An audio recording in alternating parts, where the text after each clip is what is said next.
All right. Welcome back to the Grigg and Rig show. We are all very happy to be back. We got a very, very exciting trade deadline to discuss. That was a nice intro, Griff. You really Did tugged on the I? heart. Really botched that one, Griff. What the hell was that? I thought it was. Oh, we got a little softy in the I'd house. give it like a Oh, 4 out of 10. I think it was okay. It was passable. That's generous. I'd say a light three. A light three. It's on a strong 2 to a light 3. Yeah, I think it was fine. Those are too hard on me. But yeah, we're gonna just go through the NBA trade deadline. Obviously, some huge trades. With the Wolves making some minor moves, I guess. So yeah, I think we should start with Kyrie since that was kind of the trade that kicked everything off. Real quick, Griff. I don't think the Wolves' moves were minor at all. I'm gonna come back to that. They're pretty big moves. There's one big move, I should say, but yes, we should start with Kyrie. Definitely. The one that kicked everything off, but yeah. Go off since we're all dogpiling on me, I guess. All right. Yeah. Well, you look like shit. Your lighting's terrible. Anyways, sounds like the Nets and Kyrie didn't reach an agreement on an extension, but that seemed more like a thing from Kyrie's camp. Just not wanting to continue with the Nets. Kind of feels disrespected by the Brooklyn organization fans. Rightfully so. But anyways, they got a trade done pretty early on with Kyrie and Markieff Morris to the Mavs, and the Nets get a decent haul. Spencer Dinwiddie reunited, Dorian Finney-Smith, 2027 second round pick, and a 2029 first round pick, and a 2029 second round pick. So what do you think? It's a decent haul for somebody who might not play half the games. Do you really think that Kyrie was disrespected in Brooklyn? Oh, he thinks he was disrespected. Oh, okay. I was like, no, I think they were too easy on him. Okay. I was like, I didn't but believe you on the Kyrie that's what they side. got back. Yeah, they. I mean, Markieff Morris, good player. If the Mavs got that out of the deal, Kyrie, he'll put on a uniform. I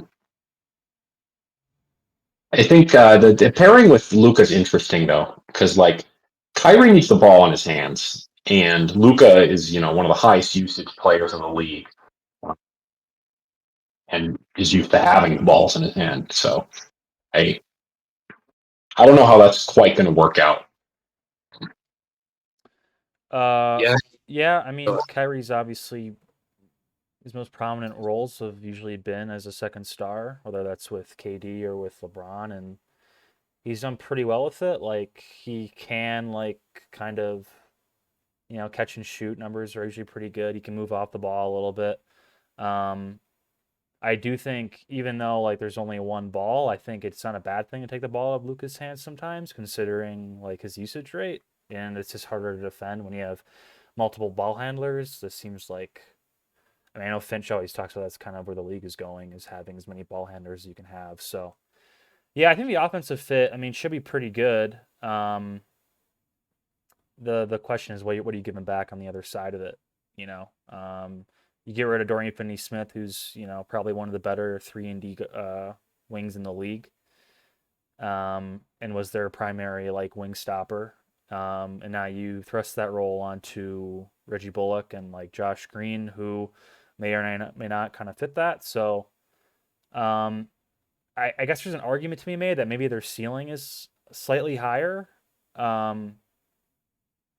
But I'm just not. I just don't know how much closer this puts them to a championship, which is the whole reason you make this trade. You take this huge risk in the first place, right? So yeah, I don't know. What do you think about it, Vic? Yeah, I think looking back at what the Mavs have done with their moves in order to maximize this rookie contract Luka window, they've tried to get a second star in there. They tried it with Porzingis. Did not work out the way they had hoped, obviously. They didn't really get a second guy. I guess Brunson became that second guy de facto in the playoffs last year and probably late last season. I didn't pay enough attention to the regular season match to know if Brunson had that playoff performance in him, if you could predict that. I think for the money that Brunson ended up getting from the Knicks, like I think it was in the mid 20s, 25 mil, something of that sort.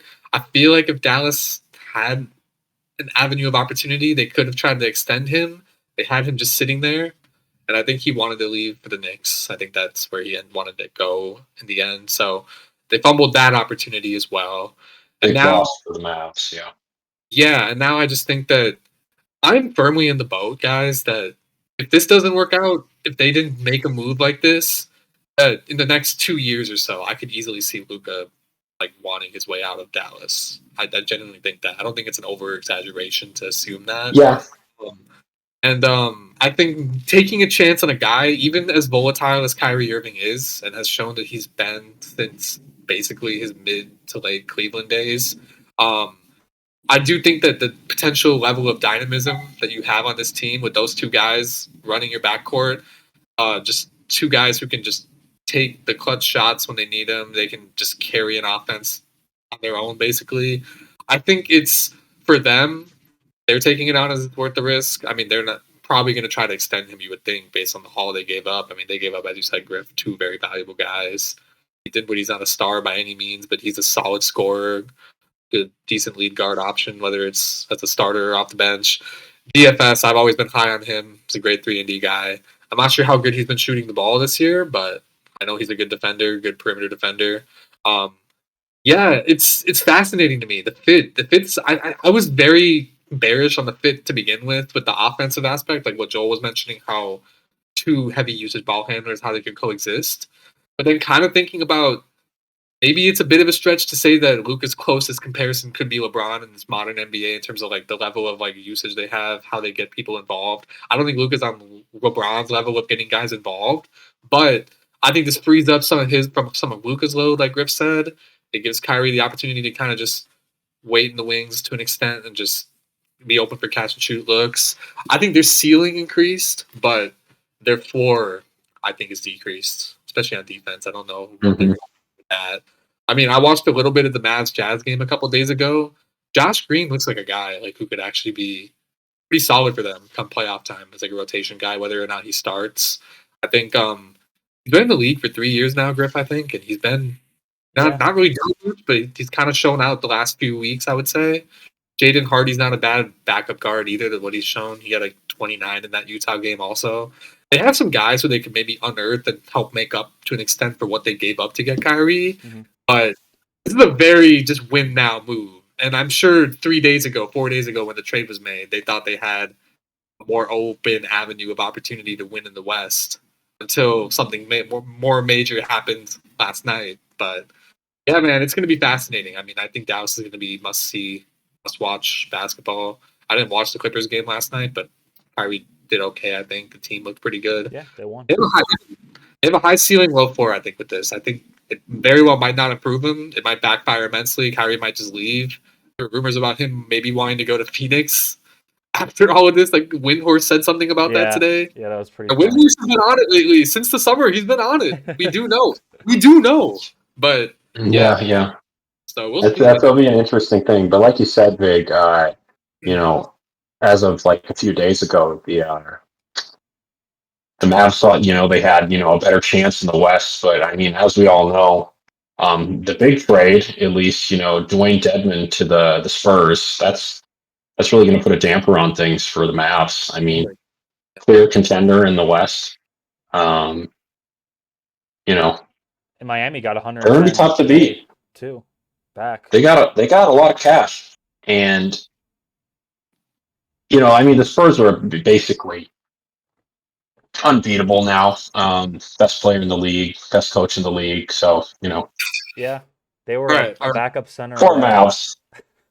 Smaller trade noted though. Kevin Durant to the Suns.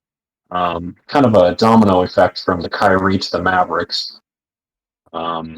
For sure. Yeah, this wasn't. I don't think it was unexpected based on what's been happening in Brooklyn.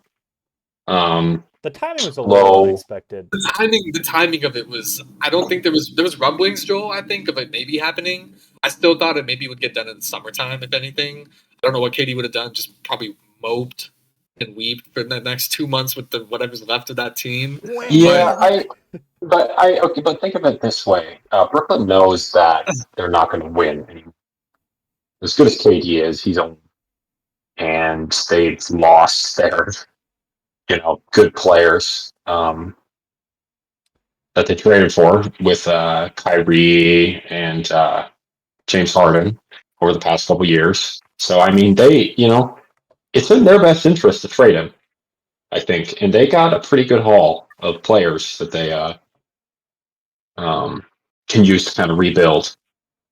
But earlier in the year when Kevin Durant asked for a trade, or last year, I definitely heard the Suns as like a destination he was wanting to go to. They were the favorite. Yeah, and that was something he wanted. And I mean, with them getting their new owner, it was like his first day on the job, right? I mean, he got the trade done.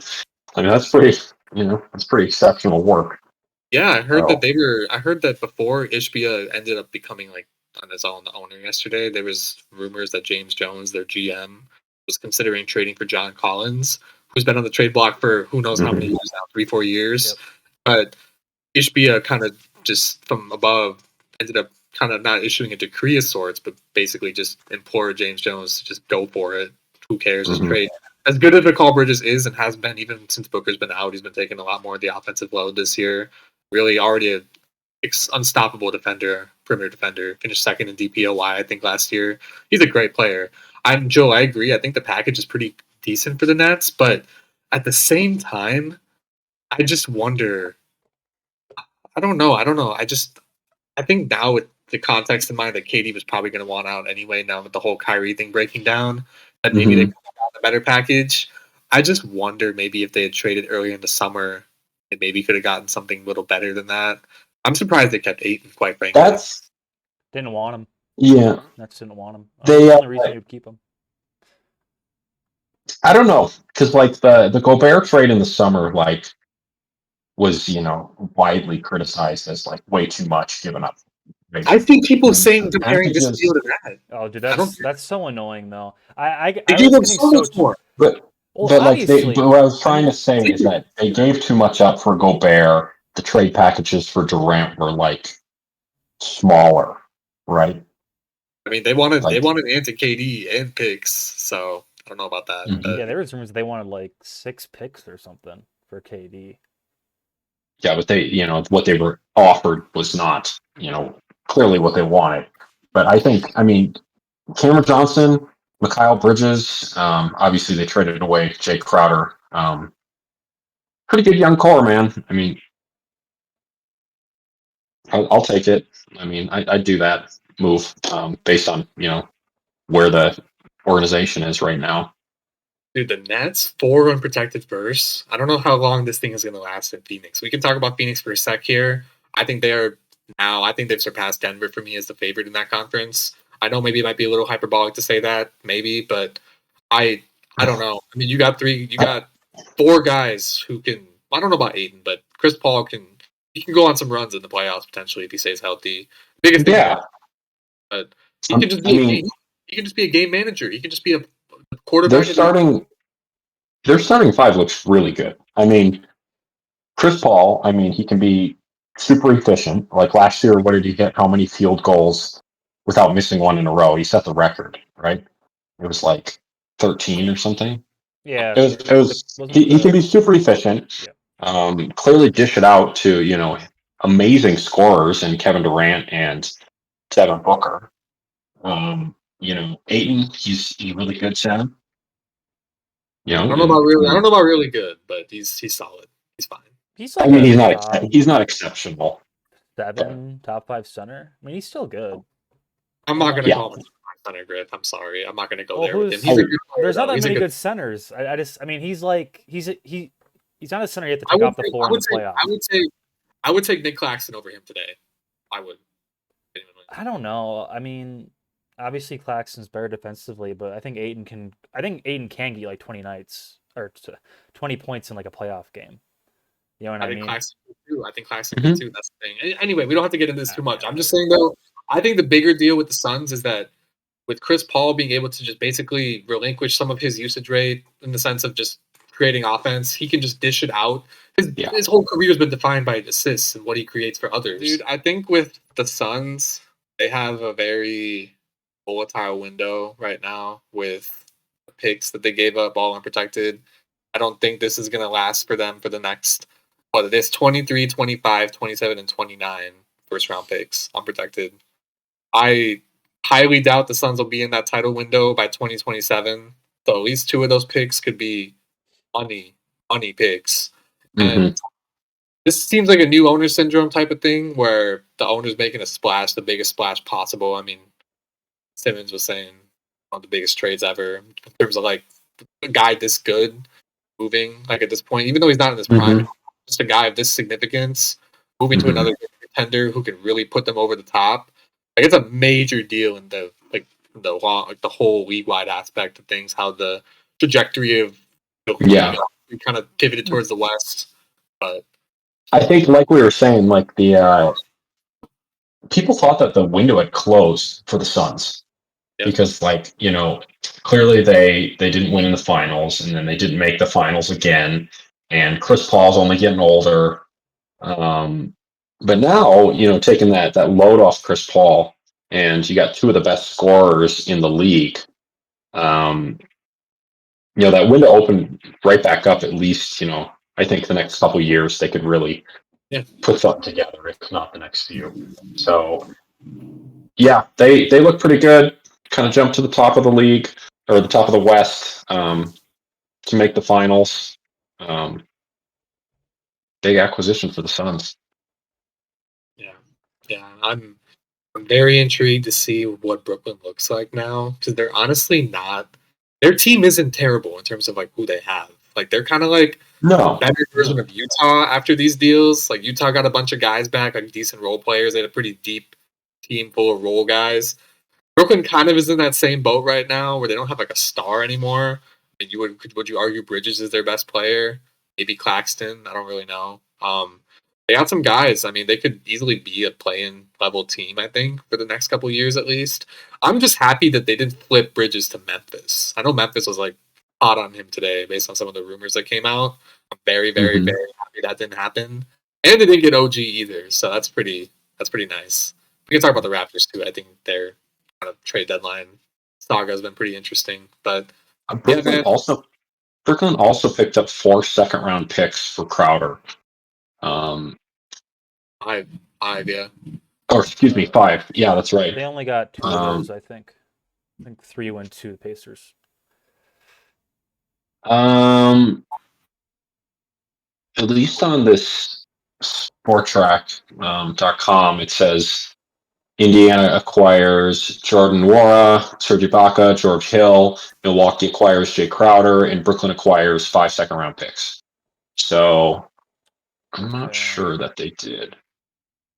I don't know. Either way, they got a lot of capital. They got a haul. Yeah, they got a lot of capital. They can rebuild. They look, they're looking pretty solid based on what they had and the loss of all those players. It's so funny to me how quickly that all. It's I mean, the Nets. I mean, I don't even know what to say. Like, so It's much insane. hype surrounding Harden, KD, and Kyrie. Like, One playoff series. That's all they won. That's all they won. yeah, and they played 20 games together. Something like that, dude. It's kind of funny. I mean, I don't even know what to say.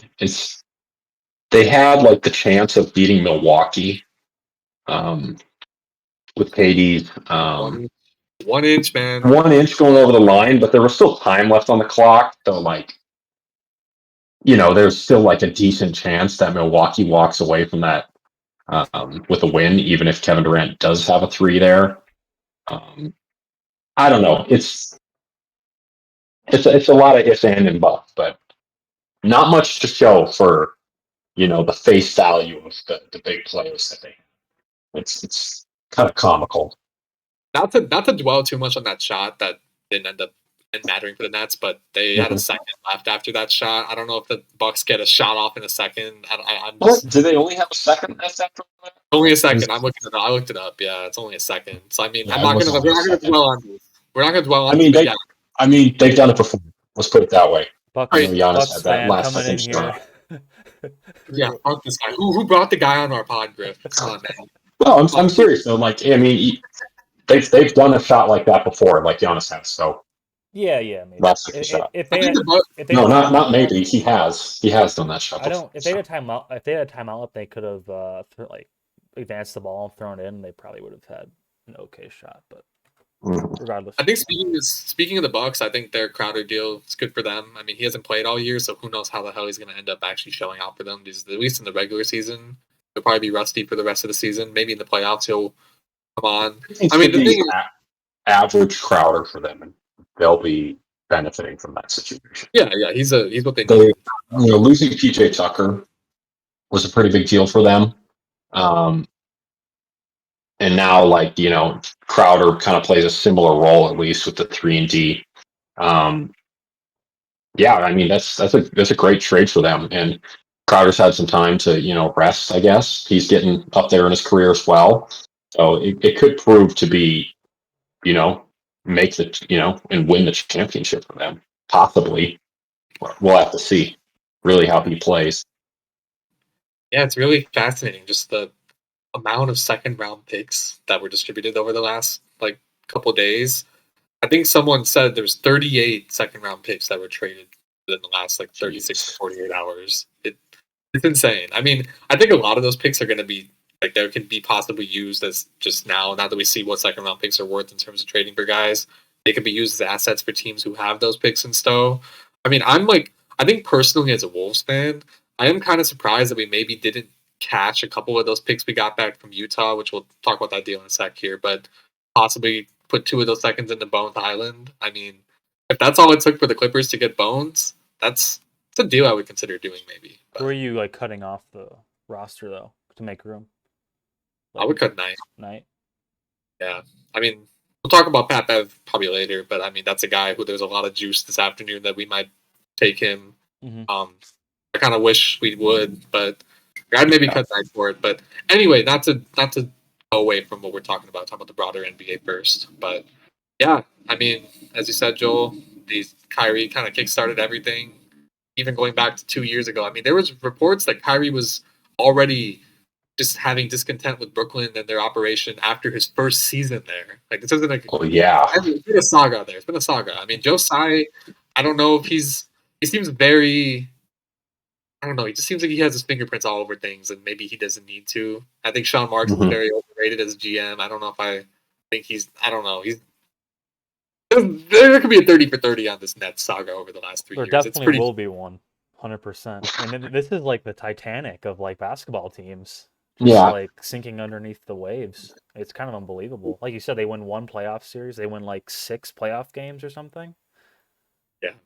And they got a pretty good. I mean, you get Mikal Bridges and Cameron Johnson and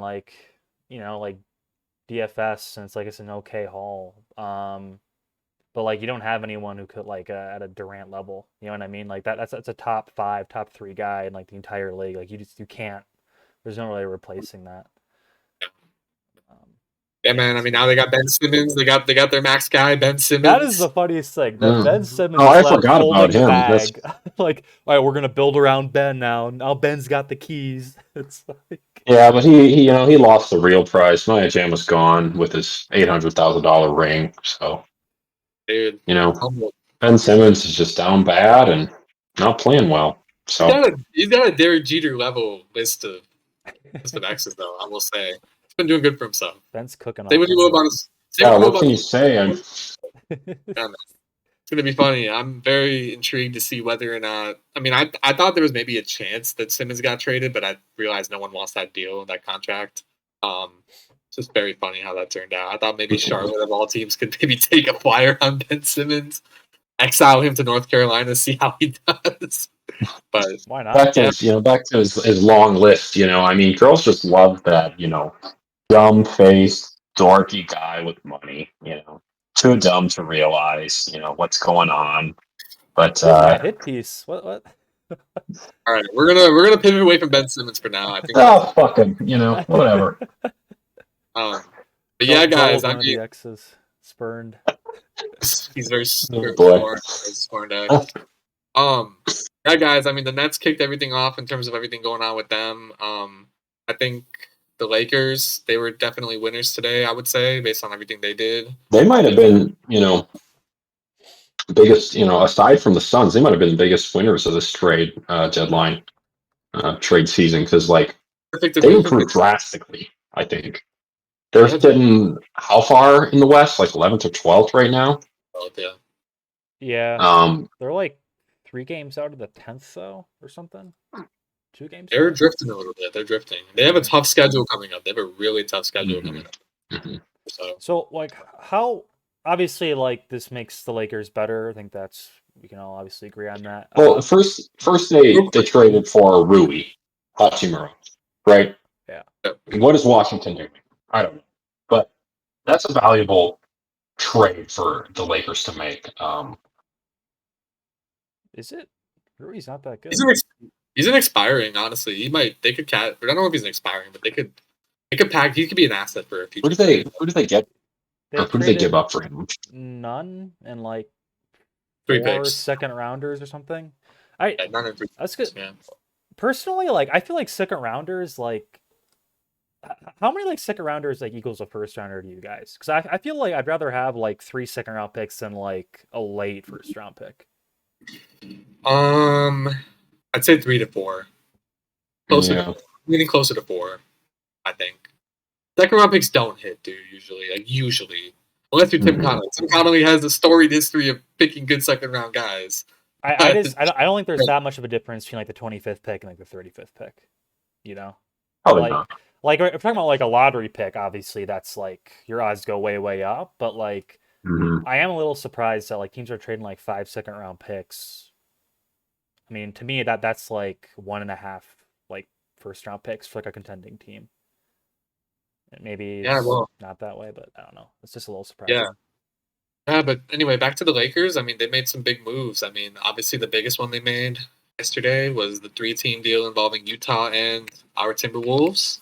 They got D'Angelo Russell, Malik Beasley, and Jared Vanderbilt. 3 Wolves who were on that legendary play-in team from last year. It's an incredible story all around. Minneapolis Lakers 2.0. Utah got Russell Westbrook, who they're going to buy out because his contract is $47 million. That's the worst contract in the league, bar none. They got a couple other guys who aren't moving the needle. They're probably going to maybe cut him, whatever. But the Wolves, we got back Mike Conley, a very, very steady veteran. Nickeil Alexander-Walker, a guy who's moved around a bit in this league, but I think still has maybe a little bit of untapped potential in him. And 40% from 3. Yeah. 3 second round picks as well, going back to the seconds. So, where do we start with that deal, guys? Which team do you want to touch on first? I mean, obviously we're Minnesotans, so we might want to talk about them, but I think we should start with the Lakers, just since we started. I think we should start with the Lakers as well. Just continuing on our, they got a lot better with this trade deadline. Yeah, to get rid of Russell Westbrook is a huge thing for them. That was a dumb trade in the first place. I know Anthony Davis and LeBron wanted that. I don't know why. But them acquiring, a great defender in Jared Vanderbilt, Malik Beasley, who's a great 3-point shooter, and then Russell, who's like, going to solve their shitty point guard. Well, kind of shitty point guard problem. They got a lot better with that trade.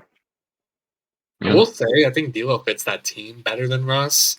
I wouldn't say D'Lo is a significantly better player than Russ. Maybe I'm sleeping a little bit on D'Lo. I just think he's on one of his hot stretches right now, his trademark hot stretches. He's shooting 39%, which is pretty good. People have been talking about how, just from a Wolves perspective, that Mike Conley is just beyond washed. It's like kind of the perspective, just because he's an old guy who's been in flyover country for the last 3 years, or honestly his whole career being in Memphis. So kind of always been an underrated player. He's having like one of his worst shooting years from 3, and he's shooting 36%, which is not bad, honestly, quite frankly. And I just think for what the Lakers need, Joel, I think D'Lo's a good signing. I mean, not good signing, good Yeah, trade. reunion too. He's an expiring deal, which helps the Wolves and what we got for him. I mean, he's an expiring. That's pretty nice. I think Beasley and Bando are definitely very impactful acquisitions for them. I worry about Malik a little bit just because he doesn't really play defense like we thought he initially would. As like a 3-and-D guy, he's more of just like a 3 guy to shoots threes. Bando definitely is like a defense, like intensity hustle guy who, with what the Lakers did trading Thomas Bryant away to Denver, I think he could play a lot of small ball, 5 minutes for them. Um, I mean, they traded from Obama though, so that's another thing. But yeah, I mean, they got a guy who can play the 4 or the 5, depending on the lineup. He's just a versatile, like hustling guy. Can guard 1 through 4, maybe at least 2 through 4. I would say, like on the perimeter, he's a pretty good defender out there, as we saw last year. They definitely upgraded their team. I mean, behind LeBron and AD guys, you could argue the Lakers have the worst roster in the league behind those two guys. Yep. So for them to upgrade their depth to this extent is a win for them. I mean, I still think they're not going to top out as more than a play-in team, even with this for the last 25 or so Yeah. games. Especially with all these trades in the West. But yeah, I mean, they packaged one of their prized, storied first-round picks, which is like one of the hottest assets in the whole league. I do question whether Utah needed to give up that much just to get that pick, just because it's top 4 protected. Like, I think I saw somewhere that pick will turn into a second-round pick if it's not in the top 4 or something of that sort. Or If it isn't top but four. yeah, so I don't know, that could be something that for Utah's sake, even though they have a ton of picks already in the stockpile, it could backfire on them with what they gave up. Because Conley, as I've read a little bit from some Utah guys, some local guys, he was quite the influence on that team as like the vet for all the younger guys on that team. yeah, They would do about his statistics of Mike Conley's statistics. He's doing just fine leading the team and doing what he in his role is supposed to do, even though his stats don't look very good or anything. He's not an aesthetically like great player to watch, I suppose, in terms of what D'Lo can provide when he's on his highest of highs. So, from a Laker perspective, though, just rounding it out, they got Bamba as well for Pat Bev, who's going that's to a get that. nice. So, That's a good pickup for them for the yeah, center position. yeah, and then we mentioned Rui before. I don't think he's a great player, but he's not a bad. I mean, he'll probably start for them still, or maybe not. We'll see. But honestly, pretty good deadline for them. They had to do something to fix this team. I mean, LeBron going on ESPN the day after Kyrie got traded. You obviously knew that was him just crying and begging and pleading for Genie. Oh Genie man. basketball league to fucking do something, man. That was his cry for help. This was like that was pretty funny. That was such But bad optics, man. Like it kind of makes you like not blame Russ as much. Because I mean, they're I really feel they're bad. I feel kind of bad for him, dude. He's not very good anymore, but I do feel bad for like all yeah. the he's received. I mean, it's like your two like buddies invite you to play with them, and then like it doesn't work out because it just the fit isn't there. Like he's not a great shooter, whatever. And then like he's just thrown under the bus like all the time. I mean, and then like the leader of your team goes on like national television is like crying because they didn't get like I don't know a dysfunctional player. It's yeah, I feel bad Yeah, for Russ, but then again he's making I don't. 47 million, so it's like what are you Yeah, I gonna don't do? feel bad for him. He's I I feel like the past this point of making a championship team. yeah, I So, agree. I mean, I think as a six man, he's kind of intriguing, but he's definitely not like yeah, starting on a good team. But I mean, I think the Lakers trade, they definitely like get better. I just kind of question about like how are any of these guys that they got like are they actually going to play meaningful minutes in the playoffs? And if they're going to play meaningful minutes, like are they actually going to be effective? Like, in the play-in, you mean? it's a good question, Griff. Effectiveness is one thing. that's a good That's a quite a jump, Griff. Playoff for the like. Lakers. I mean, we Wolves fans know like Beasley's like good, but like he's also like they're pointing in the regular season where he was unplayable because when his shot's not going in, he doesn't really do anything else. No, he's just a 3. He doesn't play D like he was supposed to. But We got him. but he doesn't like pass or assist either. You know what I mean? So it's like he is like a 0 if he's not making the 3. That being said, the Lakers really need his 3-point shooting, but it's like he wasn't impactful in the playoffs for us. Vanderbilt is like you can make a great argument that like he's really effective because he can match up on to like a KD or like put in your big wing that you want him to defend. But like again, even in the Memphis series last year, he didn't really do a whole lot. Good defensively, but like he was On offense, 4v5. well, Yeah. yeah, and like they don't have to guard him, right? And so Yeah. it Should we? provided. Sorry. Oh, yeah, Joel, you're on a bit of a time crunch, right? What's your A ETA? bit of time crunch here. Maybe we want to move on to one last thing before I have to hop off. Okay, Yeah, dude. What do you want to talk Um, go about? ahead, man. Lead the door. What do you want to talk about? whatever you think. I mean, past that, what trades were groundbreaking here? I do want to shout out Ben quick, Joel. I think when we're talking about teams that improved the most over the course of the deadline, I do think we Mhm. can't ignore the Clippers. I think the Clippers definitely improved themselves to an extent today. Yeah, they got rid of John Wall. That's a good thing for Reggie. them. They picked up Plumlee, got rid of Reggie. I was more of a Clippers believer when they first got Paul George and Claw, but it's hard to put him up there to win the championship anymore. I can see them making the conference finals if everything goes right. I don't know about the time. I don't know about the finals, but yeah, I see where you're going. Well, I mean, with Kawhi, I think you always have the potential to get there, but has he been, his prime self when he playing for the Raptors? No. I think So Joel, the team they got around him, like getting Bones Highland for 2 second-round picks, that's a steal in my opinion. Even though Bones' stock has dipped precipitously over the last 4 months, he's still a second-year guy on a cheap rookie deal, multiple years of team control. I think that's a good pickup for them. I also think, I think losing Kennard actually hurts them quite a bit. That's like an underrated move. Memphis got him. I think he'll help them quite a bit. He wasn't even playing though. It's kind of weird. He was catching DNPs pretty recently. Yeah, I didn't do much digging on this, but I did read somewhere from like some Clippers fans, maybe on Twitter or something, that like they thought that Ty Lue wasn't really maximizing Kennard on offense and maybe just putting him in with the right lineups, giving him enough like go if he's getting hot. I don't watch the Clippers, so I can't speak on that. But okay. I think he'll be a miss for them just because of how good of a shooter he can be. But I think getting an upgrade in terms of getting Highland, I think is a good.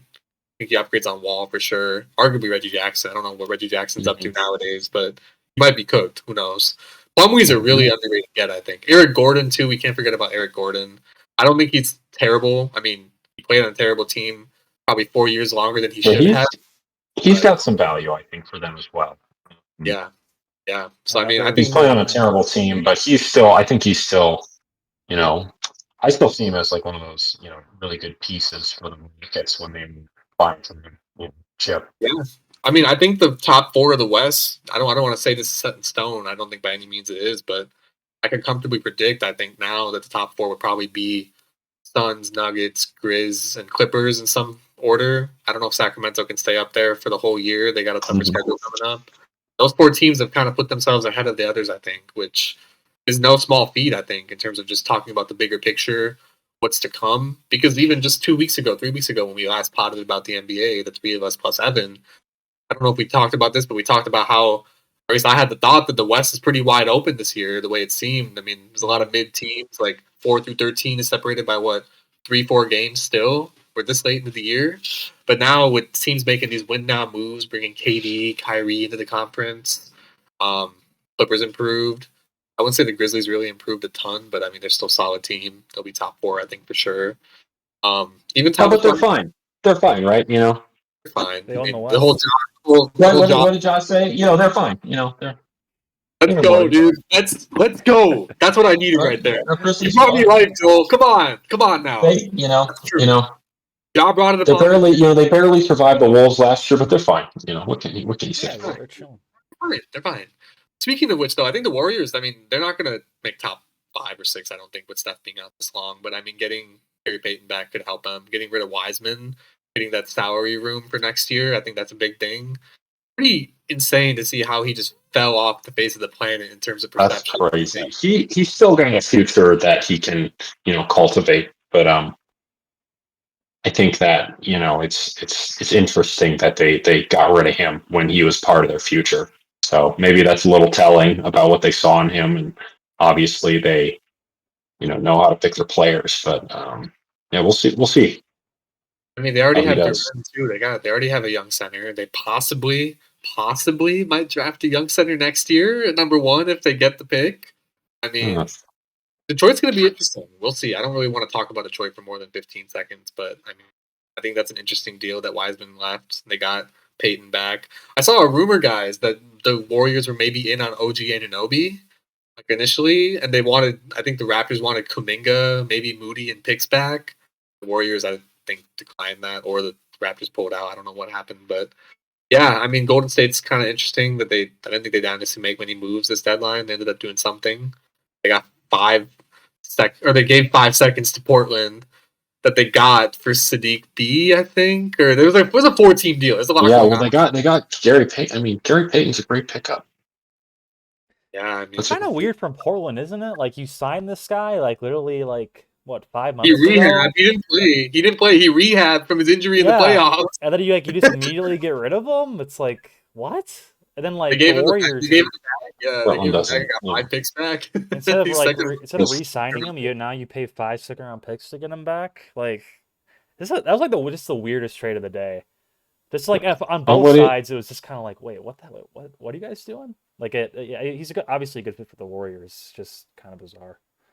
I think Portland's one of the weirder teams. Just getting Matisse Thybulle too, and then they get rid of Hart. They were like getting rid of guys, getting in guys. Like it kind of seemed like they're trying to get like younger and like get picks back. Dude, they're the Wizards of the Western Conference, in my opinion, dude. Who knows, man? Weird teams, just weird directionless teams. I don't know what. Yeah, living here in Oregon, they don't know ball. And I'll finish my point on the Lakers too. I didn't know like what this move like does really move the needle for them.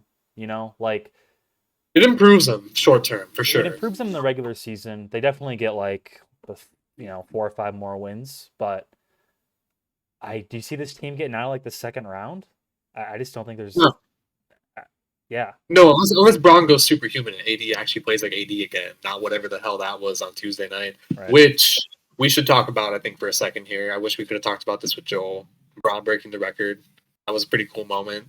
I thought it was pretty funny them stopping the game with 10 seconds left in the quarter when they could have just finished the quarter out and then do his little celebration. Yeah. But I get it. It was cool.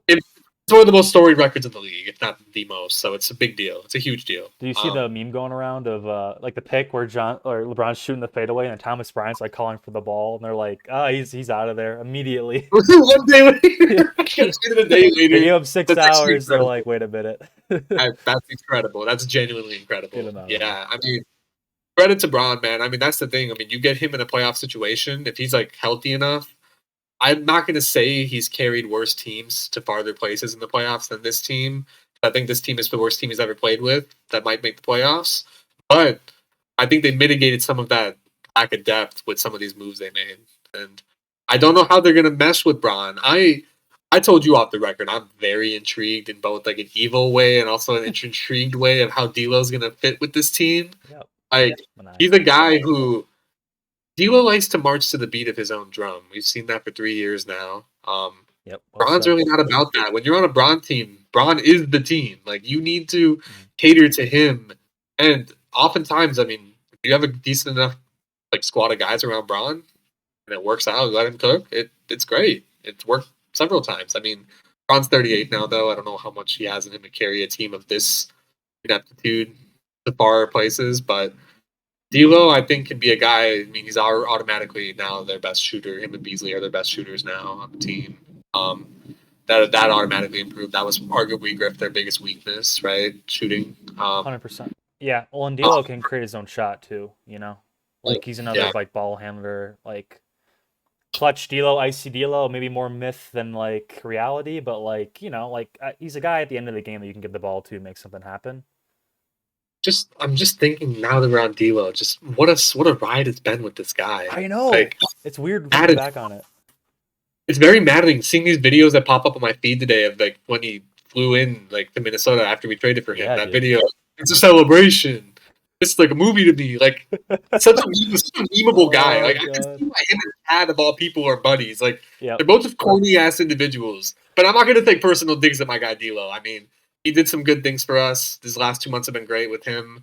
as more of an off-ball guy, which I'm sure he'll be more of now with the Lakers. Um, just the lack of defense combined with just the lows when he's not hitting his shot and his proclivity to continue to take shots, especially at the end of games, even when he's Yeah. not on.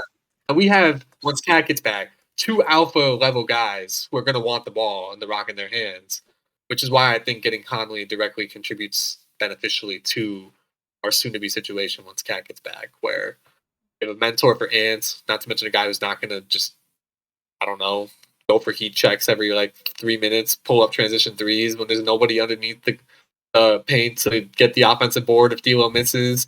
Some of these maddening decisions that D'Lo would do. Such a weird player, man. Vexing player. I'm ready for some consistency with that position now with Yeah. Mike. Yeah, no, me too. So, Me too. It's interesting. Like it's kind of like our impromptu like obituary for D'Lo as a Wolf, but yeah. Yeah. yeah, I mean, just like what his legacy kind of leaves behind is just like super interesting. I mean, he kind of reminds me of like kind of like the Kirk Cousins of like the Timberwolves, where Yeah. it's like Yes.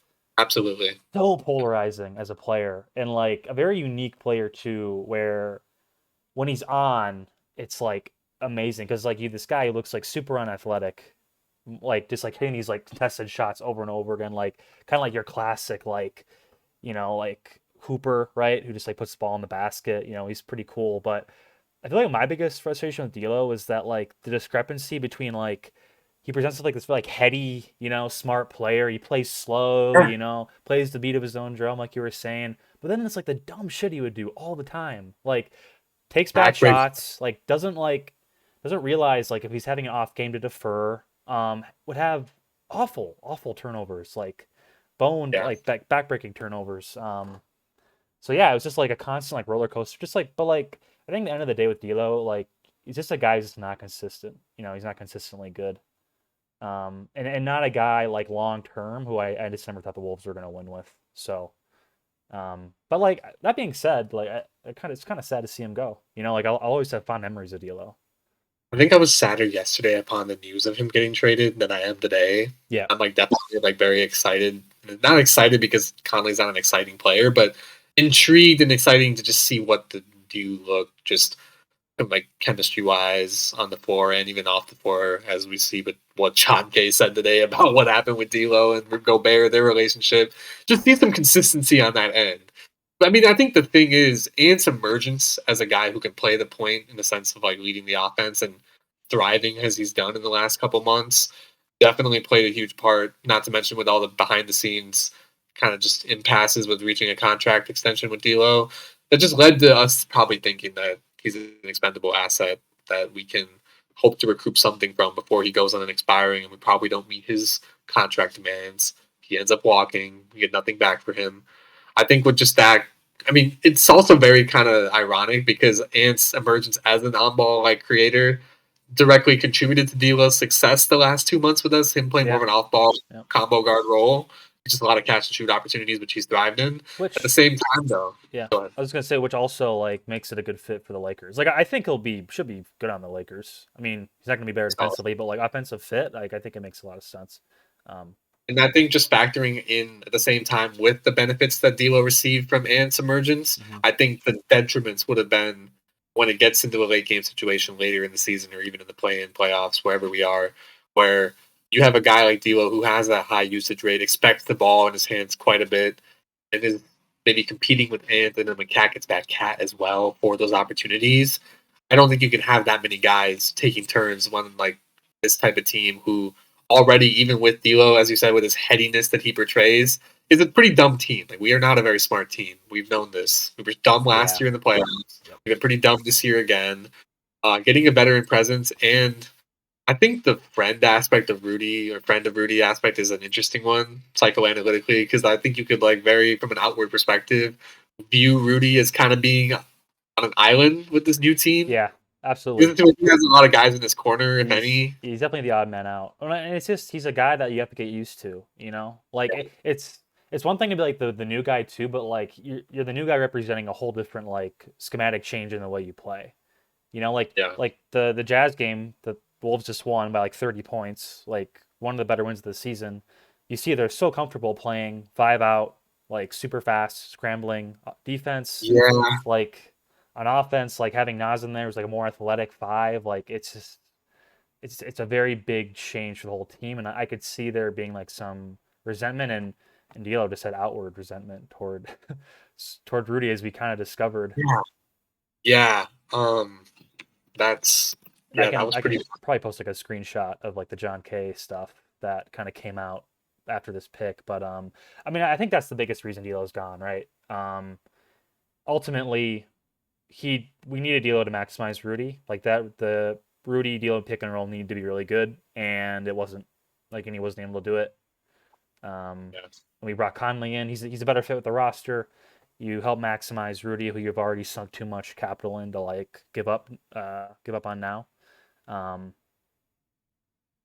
so yeah, That's the thing, man. I mean, with how poorly, to an extent, I mean, not to an extent, it's been, I would say, objectively pretty poor so far, the fit with Rudy, offensively, especially. Yep. Um, I think that us doubling down on this perceived mistake, which very well could be a huge one in a couple years, depending on how we end up doing, is tough for me to view and just feel confident about. Yeah. But at the same time, I feel a little more inspired with how we'll perform maybe the rest of the way with the attributes that Conley provides. Where when we look at their stats, I think D'Lo's a better shooter this year, better creator. I know there's some advanced stats that show that D'Lo is better offensively and Conley's been a bit better defensively. I don't think Conley by any means has been a good defender this year, just because he's pretty old. I don't think he has the same Yep. level of driver effort that he might have had with those grind city Memphis teams back in the day. But I think what he gives you is a very steady veteran presence, a guy who can lead an offense, has been the quarterback of the best offense in the league not too long ago. 2 years is not that long of a time ago for a guy who's played 16 years in the league. Um, I say what you will about whether he's washed or not. I think at the very least he'll give us that kind of steady presence who can just get the ball to the guys who are going to demand the ball and usage, which such as Ant, Cat, Jaden, even to an extent on those corner three looks. I'm excited to see how that happens with what our offense looks like once all those guys get back. Yeah. Um, Yeah. Me too, but I just think as a whole he's just a much better fit. I think he's $8 having million cheaper too. Sorry, $8 million cheaper. $8 You million save that salary cheaper. Only slot. yep. Save the salary slot. Only 14.5 or whatever guaranteed next year. So he's just like can package him up in a trade if you need to. And Yep. I don't think he's washed at all. Like all like the Utah beat writers, like I have followed and like athletic guys, Yep. they've all said he's had a really good year. I think he's having like the best. I think he's averaging the most assists in his career. Like I think he's having one of Really, our eight. Yeah, eight yeah, assists. one of or the best like playmaking season he's ever had, which is Yeah. kind of exactly what we need. Like we needed like Yeah. we need a guy to like not turn the ball over, to like feed Ant and feed Cat when they get back. More so than we needed a guy to like create his own shot. And he's shooting like 41% on catch and shoot threes this year, and Really? he's like 36 like as a number or as a whole. Yeah. So like I think the only word that I have with the whole Conley thing is just like him getting hurt because he is like 35. That's partially why, Griff, I thought maybe we could get Bones and try to package a couple seconds, get some. I mean, Bones isn't the same player as Conley at all, but Yeah. another depth piece. I mean, J Mac coming back helps a lot. I mean, the fact that we were singing this much praise about J Mac coming back, as much as I love J Mac and as much as I think he contributes to winning basketball for us, J Mac shouldn't be a guy who we hail as a savior returning. But it speaks to how our situation was with our lack of just true quarterbacking on offense. Like we were Yeah. just kind of a rudderless ship, you know. Like Ants is just a young guy. This is his first extended action leading the offense. I mean, he's going to have warts. He's not a true point guard. He's more of a two. So I think getting a guy who's an upgrade on J Mac for sure in many aspects to lead the team probably help us out. Plus that chemistry with Gobert, pick and roll chemistry. Conley himself has said it took him at least a year and a half season wise to get used to him, how to play with him. But they thrived that second year. They were the best team in the league. Yeah, and that even the year after that, they had like the number one offensive rating, running that Yeah. spread pick and roll. So it makes a lot of sense. And even I was reading even defensively that Conley like just knows how to navigate like pick and roll on the defensive end. He can like I think he'll give more of a shit than D'Lo will. It's a low bar, but I think he'll give more of a shit on that end. you would think, Yeah. and I heard he was a good like screen navigator. And like he can like you can test like on the backside or whatever of the screen. It's like the rear view can test. So it just makes a lot of sense. And then you add like the locker room presence, and like he seems like a really, really good guy in the locker room. Like he's Everyone won. loves him. Yeah, Everyone loves loves him. him. Yeah, they swear up and down by him. He's won like multiple like humanitarian like awards. Yeah, So yeah. I mean, the more I look into Conley, I think it just makes more and more sense. And then you add in like Alexander Walker, who I think is a Untapped. Yeah. pretty good fit. I mean, because like we've ran these like these 3 guard lineups with like Noel, Forbes, and Rivers that don't really work that well. And like one of the biggest problems all year has been our backcourt defense. It's been really really bad for like most of the year. Like Ant's been okay, but other than that, it's been pretty bad. And now we have a guy who's like a 6'6" shooting guard who like we can actually like put on like a an explosive guard other than Rivers. And like his defensive metrics are good. I think he's like 80th percentile and like defensive DPM and stuff like that. So How many minutes do you think he'll get per game rest of the regular season? I can uh, see like 12 to 15 max. it's a great question. Yeah, I mean obviously Forbes is gone. I wonder if he plays more than Rivers. That's kind of my question. True. I mean, think Rivers is a better shooter. I think that's the thing, and like Rivers isn't like a negative defender. I think he's at least average to like he's had some good moments. I mean, he did a good job on Steph literally Yeah, last week. Um, yeah, I think Austin will still get more of the minutes, more of a veteran guy as well. I think that'll help him. I think Nikhil could be a guy though who, again, if there's foul trouble or whatnot, instead of having to rely on like Noel or Forbes to play some of those minutes. I mean, Forbes is usually a break glass in case of emergency type options, yeah, but Forbes is he never plays. He had the best game of the year last night, and we cut his ass the next day. So that speaks to him and his performance this year. poor But guy. yeah, dude, having that versatility though, Griff, as you said, having like that 10th, 11th, 12th guy on your roster be a guy who could potentially be a versatile role player in that fashion and can, as you said, you can hit some shots if he's open, He's a good and fit. with the offense that we're about to have with Ant just slashing and just bulldozing his way to the rim as he has all year, combined with Conley's ability to, I would assume, be a pretty good driver and kicker. I mean, he drives a lot, has a nice floater game, mid-range, kind of smart mid-range game. I could see a lot of open opportunities for Nikhil if he's on the floor and taking some of those corner threes or wherever he is on the perimeter. Yeah, If he's in that position. So yeah, man, I think getting that, the thing that you and I were talking about, Griff, when it was first rumored that we were getting Conley for D'Lo, we were both just begging that it wasn't just a 1-for-1 yes, for us. yeah, exactly. Even though there's 3 teams involved, even though that's everything going on with that, if we just got Conley back for D'Lo, that would have been an L for us. I think an unequivocal L. Yeah, I think just a straight sob would have been. It still would have made sense and like, but I think it goes from being like a B trade to like a C to C Listen, minus trade. it's a D, dude. I just think that Conley just alone. I don't know if you're right though. I think because the thing is, we could view it in this fashion that with what we got back, after all, 3 second round picks in NAW isn't really that much more. But I do think those picks can be used as assets down the road. Yeah, NAW is a guy who's pretty young. I don't know what his contract situation is, but how many years he has left, he's considering he's kind of in that in between stage of where his rookie deal might be and where he's a he's due for an restricted extension. free agent. Yeah, after this He's series. an RFA. That's right. That's right. He's an RFA. You're right. You're right. Yeah. So yeah, we could probably just sign him, re-sign him for Yeah, team friendly deal potentially. low money. But at the very least, we're taking a flyer on him, see what happens. I think just having that ability to get something back for him makes it, yeah, as you said, like a B, maybe even a B plus deal, depending on how this fit works. Yeah, dude, I guess just I don't know. I just think with what Conley would have provided, I think with where we were thinking with D'Lo, I mean, I was personally pro Clippers if we were to trade D'Lo for a ideal package of like maybe Terrence Mann or Kennard, maybe to throw a pick in. That would have been ideal for me, I think. Wasn't really. I mean, we talked about this literally a week ago in the pod, because we talked about earlier, like the Wolves or Lowry. I'm glad we didn't get Lowry. I will say Conley's an upgrade on Lowry for sure, but um, yeah, man, I think I'm intrigued to see how it fits. Conley's not a sexy player by any means. He's an old vet, wily old vet. I think he's the leader, and I think he can help lead a team that needs some of that, and just get the mentor point guards, as we've heard. I Yeah, mean, Rubio, Pat Bev, D'Lo wasn't really a mentor, but I mean, he's been in the league for a little while Rubio. now.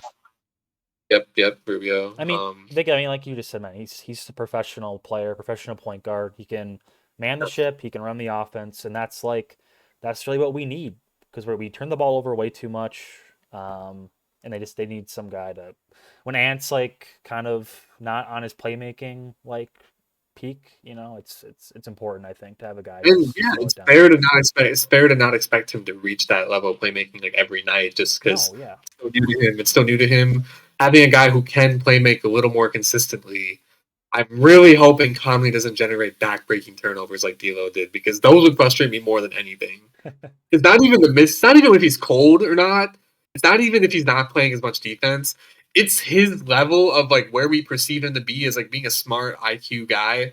At least over the last year and a half, he's shown he has that ability to, or he at least puts on that front that he's like reading the game well, as you said very succinctly earlier. Yeah. And then those moments where it just sucks the air out of any hope you have of this maybe working. And Yep. I think for us to get off of that, get something in return, save some money in the process, get some assets back, I don't think we walk out of this a loser at all. I think if anything, we're winners as well. It's honestly a win-win-win depending on how you view it for Utah getting that pick. So Yeah, I agree. I mean, every single like pod that I've listened to and like article that I've written, it seems like it's win-win for everybody. And I think most people have the Wolves as the biggest winner in this one. And um I would agree. The one thing I think we should touch on the Utah side is briefly here. Were you a little surprised by like how little they got back for yes, like they traded Conley, 2 second-round picks, Nah, Vanderbilt, and Beasley, and they got back Russell Westbrook, and which they're just gonna buy out. UTA, Toscano Anderson, Damian Jones, Also, and who then they're gonna pick. cut. So Yeah. really, all they got back, well, they got some like financial flexibility, but they get one pick back. Now it's a great pick, but like you said, if it conveys, or sorry, if it doesn't I, convey, they only get 1 second back, and they can't trade the pick either. yeah, dude. So I think it's a risk. I think they're the biggest loser if there is a loser in this deal. I think they're honestly kind of like, yeah. I'm just shocked they just couldn't get more. I really am. Like I feel like the Lakers should be giving you like one of their first for taking on that contract. You know what I'm also thinking? I also think it's kind of an L for the Lakers that they only got. I don't know. I just don't think that the guys they got for that pick moved the needle a ton. I don't know. It's Yeah, I mean, I it's weird. It's weird. It's you can look at it both ways. It's honestly just I don't know. Like, is D'Lo really the guy? I guess they could package D'Lo and sign and trade or so something here's later. I heard Biggie on a guy who kind of is like within like the Lakers like front office staff. Yeah, They said that they had talks with D'Lo, and the plan is at least right now is that they're going to extend him. Um, which it is what it is. I don't think I would. I mean, it depends on the number. If it's like 3 for 60, I think that's a good deal. But yeah, I mean, he's not going to take that though. no, he's not. It's gonna be like 3 for 90, or probably maybe even more. You know, That's which a is lot. tough. But it's weird That's because like it's kind of like a middle of the ground trade for the Lakers because it's like you're getting enough like quality back that like you're probably gonna make the play in, and like you have like a punter's chance of making like conference finals. But like doesn't really move the needle that much. But it also gives you like flexibility down the road, right? Like you could trade Beasley and Vanderbilt. Like you could package them up for another player. You could package D'Lo up theoretically. Um, it's kind of like a weird like middle of the ground trade from their perspective. Um, yeah. It's fascinating. I mean, not really from like I guess a big picture NBA sense, only in the sense that I don't know, like 3 point guards just got dealt to each other it's a in a unique sense. trade. I mean, It's unique. It's unique. That's a good way to put it. Yeah, it's. I think for us Wolves fans, I think it'll be interesting to see. How do you think this affects us the rest of the season? Do you think that we end up being better than what you expected with if we had ran it back with what we have for the remainder, or do you think we end up being worse? Or is it yeah, just I think this helps us. I mean, I think the biggest fear, like I said, is Conley getting hurt, which I think is like kind of like a coin flip. Like, if Conley stays healthy, I think there's like an 80% chance that like he fits the offense better than D'Lo. Like he unlocks like Rudy a little bit. When Cat comes back, that's probably a more seamless fit than it would have been with D'Lo. yeah? And then maybe our schedule's just like pretty tough, but like we end up as like between like the eighth and like the sixth seed. Um, and then going into next year, you're trying to find your point guard of the future. Yeah, I just like the trade. The more I looked into Conley, and the more I realized that he was having like a really good year, at least according to like the Utah people, I just felt better and better about the trade. I was surprised to read about that they felt like he had a good year. Yeah, I guess I was just being a box score casual, seeing that he wasn't really producing a ton to the level that he'd been doing recently for Utah, especially with no Mitchell. I figured maybe he'd have more of a load to shoulder on the offensive end, but yeah, I mean, impact wise, the intangibles, he's seen it all. Playoff experience, we don't have any of that besides Rudy now, and I think one series with Cat and some of our role players. I mean, half of the role players that we had last year are now on the Lakers, funnily enough. But yeah, man, we're excited to see what happens. I think with the West getting better all around, the top teams kind of just separating themselves from the pack. It does stink because when you view it from tying it back to the whole KD trade that happened, the picks that they gave up to get to that level where it's title or bust. We're not at that level yet at all, I would say, for this season at least. We'll see how the hell it meshes next year. But for us to trade that many picks and other real valuable guys for a guy who probably doesn't help us to get over the hump, it is tough. But I am still optimistic to see how Conley can improve that fit and see where we go from here. Okay. I'm treating this as a trial run. Can we go back to like the whole like people equating the Gobert trade to the Durant trade? Because I still think it's like it's a little ridiculous. People are like, oh, they like look, it's the same package, and you guys got Rudy and they got Durant, like just shitting on the trade more, and it's like such a casual take. It's such a casual take. It's like Jay Crowder is probably better than like any of the players we sent in that trade, and they sent him, Bridges, and Cam Johnson too. Like Bridges is probably worth like 3 picks by himself. Yeah, I would say so. You know, so like not to like defend the Rudy trade, which looks worse and worse day by day. Like no one's gonna defend the Rudy trade, but like to equate it to like the KD's thing, it's just kind of pisses me off. I mean, dude, the thing is, you could argue that Bridges is worth 3 first-round picks genuinely because of if the Raptors, they were valuing OG Anunoby around 2 to 3 first-round picks. Better. He's better. Yeah, he is. I'll say by a ton, but he's better. He is. Yeah. He just is. He was second in DPOY last year, and like for a wing guy, it's pretty impressive. So, yeah, dude. I mean, it's pretty half-baked takes from people. I mean, it's obviously very easy to shit on the Wolves for the deal that we made. I don't blame people in that regard. Just it's bad. It's a very easy target, Rudy. I mean, dude, we would shit on Rudy routinely when he was unused. All the time. Neither of us liked him that much, if at all. I didn't like him at all. No, I didn't like him at all. This was before the whole COVID saga thing that happened with him. But yeah, dude. Yeah, I mean, I think just him getting a familiar face in the locker room can help just bring some more of maybe what we had hoped to get when we traded for him out of him. In addition to just the PNR fit offensively, and as we've talked about last week or 2 weeks ago, I think we talked about it. I don't remember, but with how Rudy is kind of like not a vibes player, but if he's getting his on offense, he almost puts in more effort defensively. It kind of just like syncs well for him if he's producing on offensive end, which is his obviously weak spot. It helps him maximize his defensive output, I think, too. Yep. So we'll see how it works, man. I mean, it's very intriguing. The whole D'Lo thing on the side with just him not wanting to like work with Rudy, just openly criticizing Rudy. It's not a good look for him. It makes me, again, after reading about that 3-4 hours ago, makes me feel even better about what we did to deal him away. And I am happy that didn't really end up leaking before all of this happened because A, it would have tanked his stock, I think. B, it would have just created a whole fan base wide just chaos within the fan base. Yep. Something of that degree for what we invested in this guy.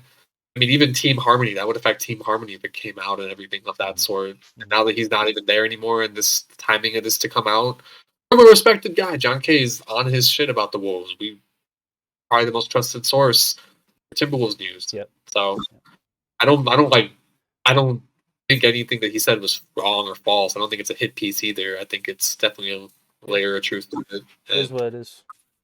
It's not Jimmy Butler levels of toxicity, but it's it's not ideal though. It's not ideal. D'Lo didn't lead the third strings, in practice against the first strings. You know what I mean? Yeah, dude. Him and Josh Minot. Speaking of which, love that guy. Shout out Josh Minot.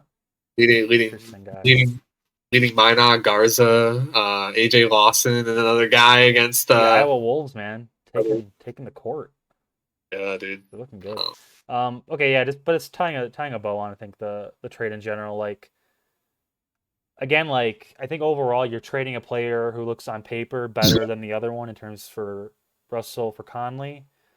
But I yeah. think if you're the Wolves, you're making all the intangibles, like making it a better fit, being a better leader in the locker room, being friends with Rudy, helping him out in that way, kind of being better. And then you throw on Alexander Walker, who seems like a pretty good fit for the team and shooting pretty well. Also, I saw that like Finch was a huge advocate for getting Walker in the trade because he used to coach him in New Orleans. Yeah. I can keep that, So yeah. that's, I mean, that's always good. I mean, you want the head coach to like you, and yeah, getting like three second round picks, I would argue is even more valuable for the Wolves, whose asset cupboard was like almost completely bare. So like they're almost more valuable to us in that way. Um, so yeah, I mean, And I think we'll see. Conley, sorry to interject. Conley also has a history of doing pretty good with second round picks. Mhm. So I mean, we'll see. Bones Highland was a second round pick too. Yep. Most recent one was pretty damn good for him last year. I think even Minot was a second rounder. He's showing flashes, kind of maybe Vando 2.0. We'll see. Very excited to see how he develops. Hopefully. Yeah, dude. I mean, part of me was hoping with real quick talking about Pat Bev. I want to just mention him quick. There's Yeah. rumors that because he got traded from Mo Bamba to the Orlando Magic, that Orlando's going to buy him out. You I think want him that's. back, Vig? I would not to be a player as much for us, just the presence in the locker room, just being comfortable with some of the guys, is really having his impact on that team, giving us some grit. Like right now, TP and Austin Rivers are the only guys of that ilk. I would say Ant's not really yet. I think Ant can have that sometimes, but having a guy like Pat Bev who already had such an impact on Ant is like kind of a big brother, like father figure, not father figure, mentor type figure, I should say. Last year, bringing a guy like him back in the locker room would be nice. I would have maybe if I had to pick a guy because we had to cut Forbes already to get to 15 guys after the deal yesterday. If we had to cut another guy to get Pat Bev, I would have considered maybe Nate Knight. But the thing is that Luca's on a two-way deal, Luca Garza, so like he doesn't have many more games to play with us on the big league team. Good And point. if Cat and Gobert are both hurt, and it's just Nas and Garza for 10 more games, like we would need Knight there just in case. I think so. But I wouldn't want to cut Rivers either. I think he'd be the next guy maybe on the chopping block in such a scenario. And I think Rivers has proven he's a better shooter this year than Pat Bev. Not as good of a defender, I would say, on ball, but he's not bad. He holds his own. Yeah, he's good. I mean, I think He's not, Pat's maybe a better playmaker, but yeah, yeah. I think overall I would probably take Rivers over Beverly as a player. I'm intrigued with where Dane got his sources from on that. That was like a whole thing within the fan base. It got like retweeted too out to like national like media outlets. That was very, and then John K just rebuffed all of it 2 hours later. Yeah. I'm just like, what is the truth here? Because then Dane said another thing about how I just say I heard from my sources. I don't know or whatever. Like Dane's getting. I don't know what Dane's cooking, but Dane's cred is we'll fucking nosedived. Dane Moore We'll stock just. Quick question before we wrap this thing up. When do you think Pat will come back? Give like a prediction for when you think he comes back? Not really. I mean, everyone's saying after the All-Star break, but I don't think it's going to be that soon. yeah, I don't think so either, honestly, because like they haven't put any sort of timetable out there yet, which makes me think. To be fair, yeah, go ahead. It just makes you think that it's not close. Because I mean, I feel like if you're the Wolves, it probably benefits you to get that out there as soon as you can, or at I least will like say give though, good news. You know, like oh yeah, he's gonna be back in like 3 weeks. So yeah, I don't know. I will say to be fair, the whole J-Mac thing, who had the exact same injury that Cat did, basically, he did. There was no word about him either. And then like suddenly they said he's like returning to warm like practice, like light practice. A week later, I think, or maybe a week and a half later, becomes questionable. Ends up playing the night that he's first listed as questionable. So maybe it could be a quicker turnaround than we think. Maybe by All-Star break he gets cleared to practice, like by like that Charlotte game in 2 weeks, first game back from the break. Maybe he sits for a week or two. I'm thinking like early to mid March. It is a lot of maybes. The whole question I posed you was a maybe. But yeah, dude, I think like if I had to predict, like we're just predicting loosely, I'd say early to mid March, maybe. No, about a month. Yeah, no, I think that's right. I would think by end of March. The thing is though, man, it's like even when he gets back, he's probably gonna take what 3 games, like if like just back up to speed on the court, and then like however long to actually like congeal with the rest of the like team. So it's like sooner he's back, the better. That's why I'm hoping early March, so we have a month to work out the kinks and hopefully not fall out of playoff contention during that time. Do you think? I It'd be mean, fun, man. this is maybe it's a little bit too hyperbolic, but I kind of think that this is maybe a lost season already. I don't think that's hyperbolic, just because I mean we can already have that ready-made excuse that Cats missed this season. Basically, that's like our readiest made excuse possible to justify that claim. But that's the problem because like the biggest question you need to answer this entire season was like, does the Twin Towers thing work? Yeah. And like you don't have an answer on that like a year in, and like Yeah. I mean unless it goes really well when Cat comes back, but like I think if it doesn't go well, they'll just be like, oh, Cat missed half the year, you know. So it's not really like they're not gonna do anything about it. You know what I mean? I think just the thing with seeing Ant grow to the level that he's become now, we've talked ad nauseum about this the last 4 weeks, but just seeing that combined with now getting a little more stability in the lineup, incorporating a guy who, if we expect him to return to what he's been the last 4 years, a knockdown 3-point shooter, which he really wasn't to start the year, that would be really nice. It's just the defensive fit. I don't know what Cat's going to do running around guarding small ball fours. That's going to be the biggest issue. Not to mention, if we make it to the playoffs, I think we will. Rudy guarding small lineups. Like, we'll have to make it work with how much we're paying him. He's going to be playing most of the minutes in the playoffs. It's going to be tough. I think that's why playoff-wise it's a lost cause. But I still obviously want to see us get there and see what we can do once we get there, who we match up with. I mean, I think it's too soon to look at matchups right now just because it's so wide open. I mean, I don't want to get into that right now. Probably end this pretty soon here, but yeah, man. I mean, it's been quite the ride the last few days. I mean, there was all this chatter about D'Lo for. I mean, I was advocating for us to trade D'Lo for Cam fucking Payne back in November when we were getting cooked by Phoenix at home. It reached that level of despair, bro. Cam fucking Payne. With my mentals, dude. My mentals were not in a good place, man. That was a bad time. That was a very bad time. D'Lo was a patented, certified grade A basketball terrorist for 4 weeks. He was horrible to start the year. So I'm not going to let these 8 weeks of bliss cloud me from what I overall think about D'Lo's long-term fit with the team. Just factoring in majority, just the whole contract situation. Like, if he wanted 20 mil a year, fucking sign him up. I'm fine with 20. Yeah. I mean, if he's making more than Jalen Brunson, that's just an indictment, I think, on. I mean, I just think we're overpaying significantly for D'Lo, or any team would be if they're paying that much. Maybe, to his credit, D'Lo could fit in a better situation, better team, or not better team, but team that's more well suited for his strengths. But yeah, man, I mean, I will just factor that in, and also the playoff performance, how he can just turn on and off in an instant. In a sense, like it's just too volatile for what we need when we're already a volatile enough team. So steadiness, zen. Yep. Take the zen.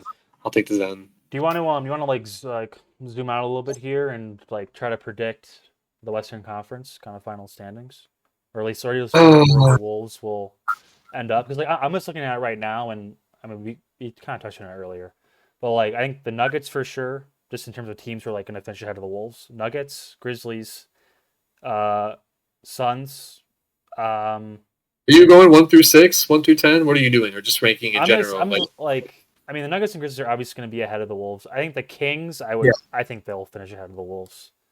I don't know. I'm not gonna set them in stone. They're going to fall off? I don't think they're that. They're only 2 games ahead of us, dude. I don't think they're set in stone to be a top 5 seed. They're 5 games in the loss column ahead of us. So they got a tough schedule coming up, though. I will say. I'm gonna hold out. I'm gonna hold out. Unlikely, though, right? It's unlikely. No, I agree. I agree with that. I'm just saying I don't think it's 100% shoe-in that they're going to be better than us. Not 100%. We'll see. The Mavs, I would say they played 2 less games than us. They're 2 games up in the loss column. I would say like 60% chance they finish above us. 70% chance. Rip, I think there's probably 6 or 7 teams I'd comfortably say it would be ahead of us. Probably Memphis, Denver. No order. Memphis, Denver, Phoenix, Dallas, Clippers. I think Clippers are going to surpass us. I think they'll be fine. Actually, those 5 for now. I mean, who am I? Maybe I think Sacramento. I still have them ahead of us. The Pels. That's the team I'm a little bit curious of. See how Zion gets back. I think so. The Pels are like 1 ahead of us. I don't see us passing 1 through 6. So I think it's going to be us, the Pelicans and then the Warriors, like fighting for the 7 through 9 spots. And Who's your 10? maybe the Lakers and the Blazers I think it's fighting for those the two 10. teams. Yeah, I think OKC is going to drop out eventually. But So I would like to see them. Be fun. Yeah, and it's like I don't know. It's hard to bet on the Warriors finishing worse record than us, and honestly, I think the Pels are. I mean, they've proven they're really good when Zion's healthy. So I think there's a scenario where like we're like kind of like scraping by at like ninth, and we're like we got the Lakers and Blazers like a game back on our heels, and we're like, oh shit, are we gonna miss the playoffs? Like I think that's a pretty like very real possibility. We'll see. Yeah, I have more faith in us with what we have. We have a decent bench too. Honestly, I think we top to bottom should outlast those aforementioned two teams, Lakers and Blazers, that you said. But we'll see, man. It's going to be interesting. I mean, we're going to talk much more as we continue to do so about the NBA and the Wolves over the next few weeks here. It'll be spicy. Big milestone of the season just came up or just finished. We want to talk about some of the big deals. And, I mean, not to say anything about the under the radar deals. There were some big moves made in general, but I think for what we needed to discuss, obviously the ramifications of the KD and Kyrie swap, or not swap, just their moves combined with, for us, this 3-team deal with the Lakers, Jazz, and Wolves. It's a big thing, and I think very interesting deadline with all the picks and all the homecomings too. So many guys going back home. Yep. I can think of like 5-6 guys who are going back to some team they've already played for in the past. It's crazy. It's a weird deadline. I was literally heading to bed, like about to like put my phone on my like nightstand and go to sleep when I suddenly saw a friend text that the Suns traded for KD. I couldn't fall back asleep for like 40 minutes, bro. I was just on my phone, just taking it in. It was nuts. It was. That was out of absolutely nowhere because like the last thing that I saw was that the Nets were not going to trade him over the deadline. That was like the rumor mill. Like they're just going to like stand pat. And like, yeah, it was literally out of nowhere. This is like PG to LA and Kawhi to LA levels of just insanity timing wise. Yeah. I remember that was a Saturday night at like 1 a.m. That was just like the weirdest timing. And then this to happen, Nets fans are all asleep. It's 1 a.m. on the East Coast. They wake up to that. Insane. That's actually just. I'm just imagining like the mind of a Nets fan the last like 72 hours, just what's been going through their heads. I wonder if they're slightly relieved, honestly, just to be out of the whole like soap opera. I think the Kyrie thing for sure, but KD didn't really have. I mean, KD did have some of that, obviously, but had some of he absolutely did. What do you mean? Like, I guess I'm factoring more of that into just how the other things around him didn't work, and like that probably just led him to want out eventually. The whole Harden thing not working out, Ben Simmons just being hot ass for what they invested in him. Yeah, but he propositions for all these moves, Vic. He's like, bring in Nash, like bring in Harden. I'm gonna vouch for Harden. He's a great guy. And then like, I mean, I don't know. He kind of like dug his own grave, and then he just kind of like left. Like I think he should accept the responsibility just because he is the best player on that team throughout of all of it. I'm gonna give Kyrie a lot of that too. I guess is where I stand on it. Yeah, no, I would. Yeah, that's fair. I think Durant has to take a lot of the like blame for like how things turned out, though. It's fair. Yeah. But anyway, now finally tying a bow on the deadline. I think it was more exciting than probably you could have imagined it would be, just in terms of obviously the mega star. Not even Kyrie. I thought that would be the biggest guy getting moved, but KD getting moved too. Like that is like going. I feel like we haven't emphasized how incredulous we are at this. It was an 11 out of 10 on the Richter scale. It was insane. Completely blindsided. That was incredible. I think we have collectively on this pod tonight undersold how big of a move that is in terms of just not even just what the on-court fit is, just the actual, just looking at from a wider scope, just how broad of a ramification that is on just the course of the league now for the next 2 years, maybe even 3, depending on how much longer KD can keep this up. So yeah, man, fascinating deadline. Glad the Wolves got a piece of it and did come out as unequivocal losers. That's always a plus. Happened to us quite a bit in recent times, it seems. Good work, Tim. Yeah, man. Tim Conley. David Kahn, get it? Tim Conley. Bad joke, big. I don't know who came up with that to start with, but man, the fact that I've still had that in my mind 4 months, No, it's been longer than that. You know, 6 months. it's funny That though, deal. man. Like, obviously the Gobert trade's been bad, but like all his other moves I've really liked, and they've worked out. Like True. Anderson's been great, Rivers has been good, Forbes like didn't work out, but I think that was still like a good pickup. And then yeah, this trade I think that he did pretty well on too. We'll see how it turns out, but yeah, jury's still out. Yeah, dude. In general, good time. Good time talking it through, chopping it up with you and Joel for a little bit too. That was really fun. I'm thinking we might end up recording a weekend episode, potentially about the Super Bowl. It's coming up in 3 days. Today being February 9th. The Super Bowl is February 13th, I believe. Or no, 12th. So There you go. coming up, we'll talk a little bit about it maybe. We get a guest or two on. We'll see what we can do. But yeah, man. Any closing thoughts? Just yeah, I think the biggest takeaway is the West went from wide open to now like a clear hegemony of like gauntlets to get through, and I think it even like long term it makes me more worried about the Wolves like getting to the even the conference finals. So yeah, that's my big takeaway. All right, back to the Wolves pessimism. On that somber note. Back to the somber note. Come on, man. Wait, isn't that the biggest takeaway? We'll see. In general, though. In general, yeah. Wait, what do you think was the biggest takeaway? I mean, I was more so thinking about Super Bowl transitioning to what we do next. Okay. Sorry. Going back into what we did. I mean, I thought we had kind of got the Minnesotan goodbye going here, Griff. Nah, dude, it's understandable. I mean, yeah, big deadline. I mean, the Wolves I think came out winners. So, and yeah, but also just a lot of we'll see what this fit ends up being like. But yeah, we'll have plenty of time to talk about them over the coming weeks. So. Okay. Well, I'll see you in a couple days, Vig. Otherwise, Grigg and Rig show signing off. Real.